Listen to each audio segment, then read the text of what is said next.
तो यही चैप्टर हम लोग कंटिन्यू, इसमें हम लोग को बोला था परचेज करें कि लीज में लें।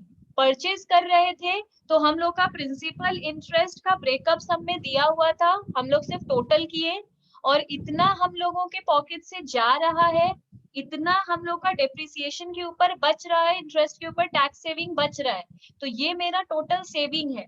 तो इतना जा रहा है, इतना बच रहा है, तो अल्टीमेटली मेरा इतना ही जा रहा है। अब ये मेरा ऐसे ही कैश आउटफ्लो है, प्रेजेंट वैल्यू नहीं है। तो प्रेजेंट वैल्यू मेरा डीएफ 8% से, हम डीएफ से इसका आज का प्रेजेंट वैल्यू कैश आउटफ्लो का निकाल लिए, तीनों को प्लस करके टोटल कैश आउटफ्लो आ गया। फिर मेरा सैल्वेज वैल्यू मिलना था, क्योंकि कंप्यूटर को अगर हम 3 साल के बाद बेचते हैं तो 10 लाख मिलेगा, पर 3 साल के बाद उसका वैल्यू भी गिर जाएगा, तो तीसरे साल का डीएफ लेंगे। इस तरह करके मेरा present value of cash outflow आ जाएगा। तो इस तरह मेरा परचेज हो गया। अब हम लोग को ट्राई करना है कि अगर लीज में कंप्यूटर लेते हैं तो क्या होता है। तो लिखो alternative to lease of computer. अगर लीज ऑफ कंप्यूटर में करते हैं तो क्या होगा। अगर हम लोग इसमें करते हैं तो पहले लीज रेंटल देना पड़ेगा। उसमें हम लोग का लीज रेंटल क्या है, सम में देखो, सम में क्लियरली लिखा है कि to lease the computer for 3 years from a leasing company for 5 lakh as annual basis. हम लोग को एनुअल बेसिस पे 5 लाख रुपीस देना पड़ेगा। उसके बाद लिखा है जो भी अलग से रेवेन्यू करेंगे उसके ऊपर 10% लेगा। तो नीचे हम लोग का रेवेन्यू लिखा हुआ है 22,50,000, उसका 10% 2,25,000। दूसरा है 25 लाख, तो उसका हम लोग लेंगे 10% 2,50,000। तीसरा है हम लोग का 27,50,000, उसका 10% है 2,75,000। तो इतना और ले लेगा वो मेरे से। At the end of third year बोला है 3 साल बीत जाने के बाद मेरा और एक 6 लाख का एडिशनल पेमेंट लगेगा। क्लियरली लिखा है the agreement requires an additional payment of 6 lakh at the end of the third year. 3 साल के बाद मेरा, तो थर्ड ईयर में जाके मेरा 6 लाख लगेगा। तो रियल में हम टोटल पेमेंट कर कितना रहे हैं, पहले साल इतना, दूसरे साल इतना, तीसरे साल इतना, ये बहुत क्लियरली हम लोग को सम में दिया हुआ था। पर अगेन अगर हम लोग इतना पे करते हैं तो हम लोग का कुछ बचता भी है, तो किस पे बचेगा हम लोग का, कितना दिया है हम लोग का टैक्स रेट, 50% दिया है टैक्स रेट। अब हम लोग का ये जो बचेगा, हाँ, अगर अब हम लोग लीज में लिए हैं तो 50% हम लोग का बच जाएगा। तो इसका इतना अगर पे कर रहे हैं तो इसका 50% तो हम लोग का बच जा रहा है, तो इतना ही हम लोग अल्टीमेटली दे रहे हैं। तो इसका 50%, इसका 50%, इसका 50%, अगर हम लोग इतना दे रहे हैं तो फिर इतने के ऊपर 50% टैक्स बच रहा है वो लिखे। तो अल्टीमेटली पॉकेट से कितना जा रहा है, इतना ही जा रहा है। ठीक है, अब ये अगेन मेरा सब आज का है, प्रेजेंट वैल्यू किए नहीं है। तो डीएफ है मेरा 8%, ये मेरा निकाल के दिया हुआ है। जैसे इससे इंटू किए तो ये सारा प्रेजेंट वैल्यू ऑफ पेमेंट आ जाएगा। तो टोटल पेमेंट का मेरा कितना है, इतना। तो जब हम परचेज कर रहे थे तब मेरा जा रहा था 89 लाख, नहीं सॉरी 8,90,000। यहाँ तो 8,90,000 है और यहाँ पर मेरा 12 लाख है। तो डेफिनेटली हम लोग के लिए purchase option is more preferable है। इलस्ट्रेशन 2 में हम लोग को बोल रहा है पेज 76 में, fair finance a leasing company has been approached by a prospective customer intending to acquire a machine whose cash down price is 3 crore। हम लोग एक लीजिंग कंपनी है, हम लोग को कोई कस्टमर आके बोल रहा है कि वो मशीन का मेरे को 3 crore देने के लिए रेडी है। The customer, in order to leverage his tax position, has requested a quote for a 3-year lease with rental payable at the end of each year. पर उसको टैक्स बेनिफिट चाहिए, लीज में रहने से ना हम लोग को टैक्स बेनिफिट मिलता है, टैक्स सेविंग मिलता है। तो वो बोल रहा है कि आपका जो मशीन है वो 3 crore का है, पर आप क्या मेरे को लीज में देंगे, 3 साल का हमको लीज में चाहिए, but in a diminishing manner such that they are in the ratio of 3:2:1। पर हम जब आपको लीज रेंट पे करेंगे तो वो डिमिनिशिंग ऑर्डर में करेंगे। जैसे अगर इसको देखें तो ये किसमें है, ये इक्वल है 5 लाख 5 लाख 5 लाख, पर वो चाहता है पहले 5 लाख फिर 4 लाख फिर 3 लाख। ये मेरा ऐसे ही अज्यूम्ड फिगर है, समझाने के लिए बोल रहे हैं कि वो हर साल धीरे धीरे कम देना चाहता है, जो रेशियो में होगा 3:2:1 में। Depreciation can be assumed to be on straight line basis, and fair finance marginal tax rate is 35%. Target rate of return is 12%. So calculate the lease rent to be quoted for lease for 3 years. तो बताओ वो lease rental कितना coat करेगा, वो क्या बोलेगा, उसको कितना लीज रेंटल चाहिए। हाँ, तो यहाँ पे स्टार्ट कैसे करेंगे, cash down price of machine क्या है 300 लाख। ये मशीन का रियल में कॉस्ट सेलिंग प्राइस है, अगर वो जाके उसको पैसा देके खरीद लेता तो 300 लाख में देता। अब बोल रहा है लेस डेप्रिसिएशन टैक्स सेविंग्स, अगर वो जाकर उसको 300 लाख में खरीद लेता तो डेप्रिसिएशन देता, डेप्रिसिएशन के ऊपर टैक्स सेविंग होता, कितना होता 100 लाख। 100 लाख क्या है, देखो हम लोग को बोल रहा है टैक्स शील्ड, ये क्या है 100 लाख मतलब 3 साल का डेप्रिसिएशन होता, 3 साल का मशीन है तो 100 लाख का डेप्रिसिएशन होता हर साल, क्योंकि डेप्रिसिएशन कितना होगा 300 लाख डिवाइडेड बाई 3, मतलब 100 लाख का हर साल डेप्रिसिएशन होता। 35% टैक्स रेट है पर प्रेजेंट वैल्यू में, तो ये करो कितना होगा बताओ। तो इसमें हम लोग एक्चुअली देख क्या रहे हैं, हम लोग देख रहे हैं कि अगर हम लोग मशीन खरीद लेते हैं 300 लाख में, और अगर फिर खरीद लेंगे तो डेप्रिसिएशन हम लोग देंगे, तो अगर हम लोग डेप्रिसिएशन देते हैं तो पर हम लोग का टैक्स सेविंग हो जाएगा उसके ऊपर। तो हम लोग हिसाब क्या करते हैं, अल्टीमेटली कितना आउटफ्लो होगा, तो 300 लाख होगा पर डेप्रिसिएशन पे टैक्स सेविंग भी होगा। तो 300 लाख का अमाउंट था, 3 से डिवाइड करेंगे तो 100 लाख का डेप्रिसिएशन है, उस पे 35% का टैक्स सेविंग होगा, तो उसका प्रेजेंट वैल्यू किए तो इतना हम लोगों का कैश आउटफ्लो होगा। Cash outflow, present value of cash outflow, ठीक है। अगर हम लोग खरीदते हैं तो, पर अगर हम लोग नहीं खरीदते हैं तो, अब खरीद तो नहीं रहे हैं क्योंकि ये सब में तो क्लियर है कि वो नहीं खरीद रहा है, इसमें हम लोग को ऑप्शन चूज करने नहीं बोला है कि हम लोग खरीदेंगे या नहीं, इसमें हम लोग को सिंपली बोल रहा है कि हम लोग लीज पे ही लेंगे। तो कैसे करेंगे, रेशियो क्या बोला है लीज का, उसको रेशियो चाहिए 3:2:1, उसको हर बार थोड़ा कम चाहिए जो अमाउंट है, ठीक है। तो वो इस पे क्या करेगा, लिखो 1 2 3, पहले जो भी अमाउंट होगा वो 3x होगा, दूसरा जो भी होगा वो 2x होगा, और तीसरा जो भी होगा वो x होगा, ठीक है। अब अगर वो लीज रेंटल देता है 3x देता है तो उसको इस पे भी बेनिफिट मिलता है, हम लोग तब से कर रहे हैं कि अगर लीज रेंटल पे करते हैं तो उस पे भी टैक्स बेनिफिट मिलता है। तो अगर वो 3x देता है तो उस पे उसको इतना उसका टैक्स बच जाएगा, ठीक है, माइनस हो जाएगा, इस पे 2x में उसको टैक्स बेनिफिट मिल जाएगा और इसमें उसको x पे टैक्स बेनिफिट मिल जाएगा।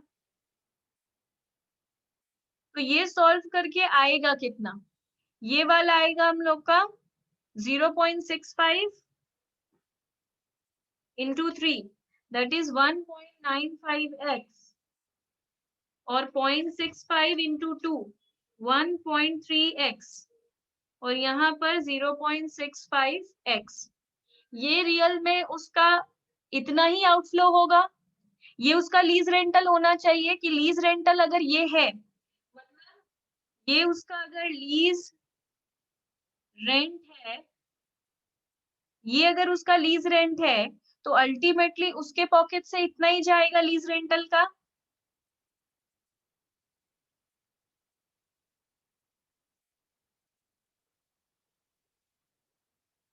ये उसका नेट लीज रेंटल है, नेट मतलब टैक्स बेनिफिट देने के बाद। तो प्रेजेंट वैल्यू कैसे आता है? प्रेजेंट वैल्यू आता है वही 12% वाला इफेक्ट डालकर। तो हम लोग present value of net lease rental, अब प्रेजेंट वैल्यू निकालेंगे। कैसे निकालते हैं हम लोग? 1.95 डिवाइडेड बाय 1.12 एक बार, यहाँ पे हम लोग करेंगे दूसरी बार, और यहाँ पे हम लोग करेंगे तीसरी बार, क्योंकि प्रेजेंट वैल्यू चाहिए। इसको सॉल्व करो। इसको कैसे सॉल्व करेंगे? 1.95 डिवाइड 1.12 एक बार इक्वल टू, तो आएगा 1.74x, 1.3 डिवाइडेड बाय 1.12 दो बार इक्वल टू 1 2, तो 1.04, फिर है 0.65 डिवाइड 1.12 तीन बार 1 2 3, तो 0.46। ठीक है, अब इसको हम लोग टोटल कर लेंगे। इसको टोटल करके कितना आएगा?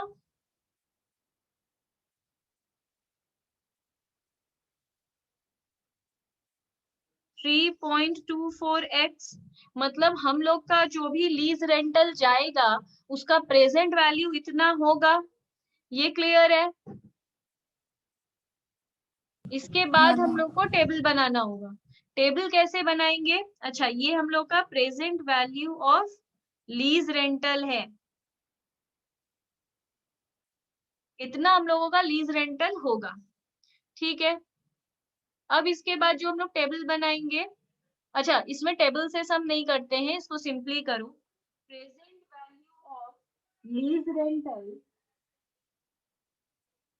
Equal to present value of lease as पर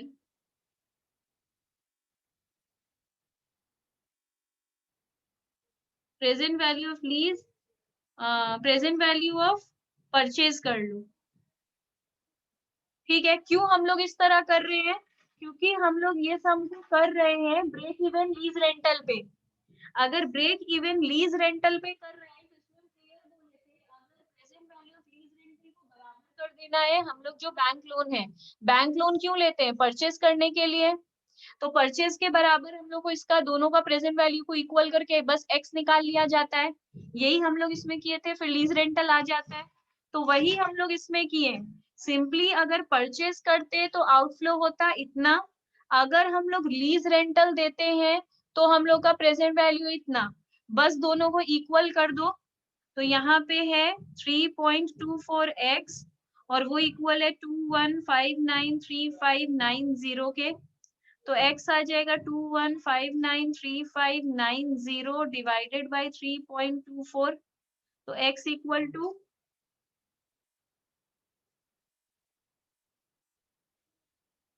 6664669 रुपीज।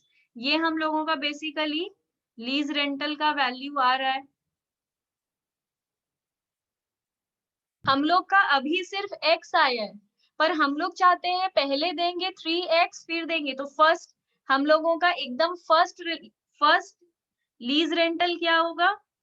फर्स्ट लीज रेंटल होगा 3x, मतलब 3 इंटू 6664689,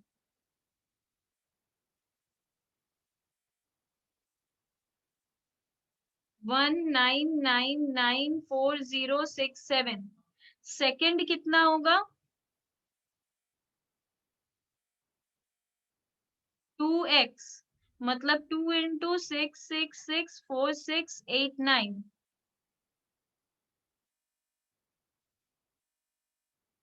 13329,378। और थर्ड लीज रेंट फिर हम लोग कितना देंगे? सिर्फ x, दैट इज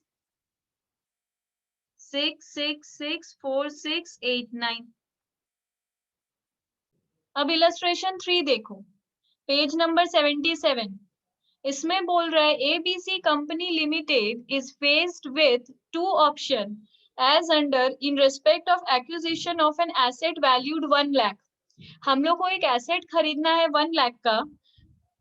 हम लोगों के पास दो ऑप्शन है, to acquire the asset directly by taking a bank loan 1 lakh. हम लोग खरीद लेते हैं एसेट को 1 लाख का लोन लेकर, और 5 साल में हम लोग इंस्टॉलमेंट पे करके चुका देंगे। इंटरेस्ट रेट होगा 15%। या फिर, और to lease the asset at any at yearly rental of 320 per 1000 of the asset value. 1000 rupees के लिए 320 देंगे, तो 1 लाख के लिए कितना देंगे वो यूनिटरी मेथड से हो जाएगा। पर दूसरे में बोल ये रहा है कि हम लोग लीज रेंटल पे ले लेते हैं और 5 साल तक लीज रेंटल देते रहेंगे। द फॉलोइंग इंफॉर्मेशन, डेप्रिसिएशन होगा 15% डब्ल्यूडीवी में। अगर खरीदते हैं तो डेप्रिसिएशन होगा। डेप्रिसिएशन देता है टैक्स बेनिफिट कैलकुलेट करने के लिए। टैक्स रेट दिया है 50%, डीएफ दे दिया है 16%। You are required to indicate to report which option is more preferable. हम लोग परचेस करें या लीज रेंटल पे ले लें। हम लोगों का जो डीएफ है 16%, उसका प्रेजेंट वैल्यू दे दिया है। हम लोग एक बार चेक कर लेते हैं। 1.16 डिवाइड इक्वल टू, ये वही है 86207। तो इससे ये पता चल गया है कि 16% का डीएफ भी हम लोग को दे दिया है। हम लोग को क्या करना है, पहले हम लोग को सम करना है इसको। अगर हम लोग इसको लीज पे लेते हैं तो क्या, दूसरी बार हम लोग को करना है अगर हम लोग बैंक लोन से करते हैं तो क्या। ठीक है, तो चलो एक बार कर लेते हैं इलस्ट्रेशन।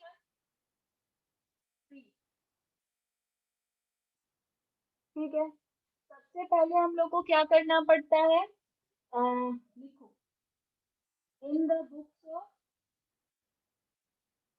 मैम आपका आवाज नहीं आ रहा है। अच्छा अब आ रहा है। अभी ठीक है, इन द फिर गायब हो एबीसी। गया। अच्छा अब, हाँ, हाँ, in the books of ABC limited. और दूसरा है हम लोग कर रहे हैं ऑल्टरनेटिव 1।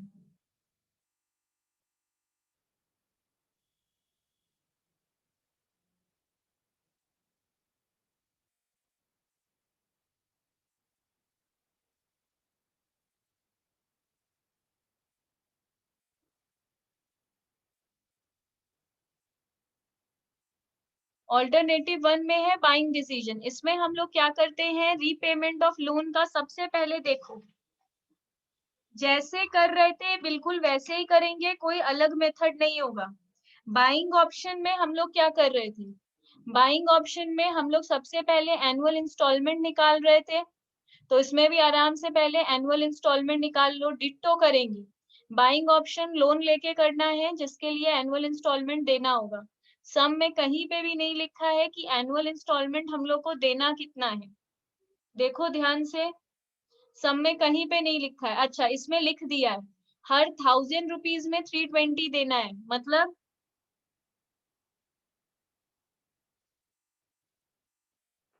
देखो, हर 1000 रुपीज के लिए हम लोगों को 320 रुपीज देना है। तो एक के लिए कितना देंगे, इतना। और 1 लाख के लिए कितना देंगे, इतना। इसको सॉल्व करो। ये 32,000 आएगा। हाँ, तो हम लोग 32,000 देंगे 5 ईयर्स तक। हाँ ठीक है, तो यहाँ एनुअल इंस्टॉलमेंट अलग तरीके से निकला है। ये लीज रेंटल के लिए था, हम लोग का बाइंग ऑप्शन है। बाइंग ऑप्शन के लिए एनुअल इंस्टॉलमेंट निकालो।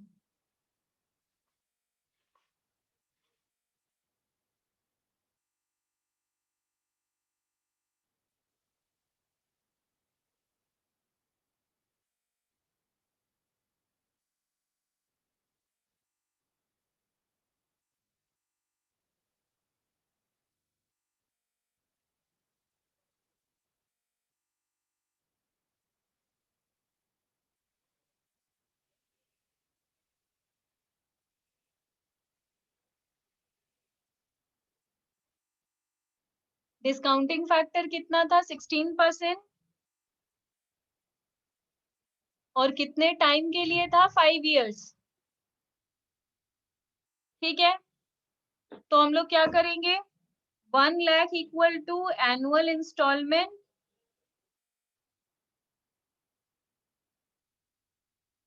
इनटू, हम लोग सिर्फ 5 years का सम में ऑलरेडी दिया हुआ है, उसको या तो प्लस करें, पर वो प्लस करने में टाइम वेस्ट होगा, इसलिए सिंपली इसी से कर लेंगे खुद ही। 1.16 डिवाइड 1 2 3 4 5 और जीटी प्रेस कर देंगे, तो 3.2743।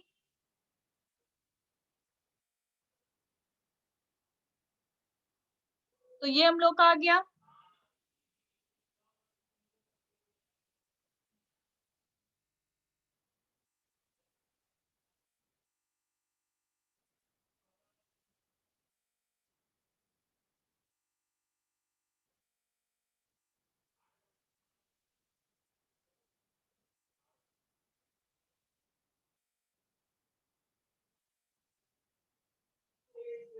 तो हम लोग का एनुअल इंस्टॉलमेंट कितना है? 30540। इसमें डेफिनेटली प्रिंसिपल और इंटरेस्ट दोनों घुसा हुआ है।